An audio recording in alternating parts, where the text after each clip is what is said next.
Pagkatapos po nito, gusto ko pong tulungan yung sarili ko kasi gusto ko pong magpa-check up. Ayoko pong aminin to sa ibang tao kasi hindi naman po lahat nakakaintindi ng mental issue o mental problem ng isang tao. Ayoko po dati pa kasi ayoko po isipin ng mga tao na baliw po ako. Opo, kuya.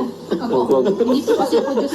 Okay, tumarin siya na ako. Tumayo kayo, sir. Bawal po yan. Sa Panginoon lang kayo nulod, hindi ko sa tao. Tumayo kayo, sir. Sir, tayo kayo. Nakalas lang po tayo kumakain ng kanin. Huwag naman na ayaw. Tumayo ka na Tumayo dyan. kayo. Tayo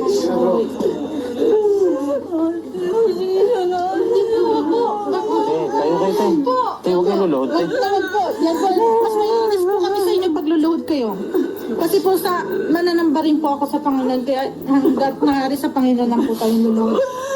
Nagkamo di ba yung ano ko namin sana?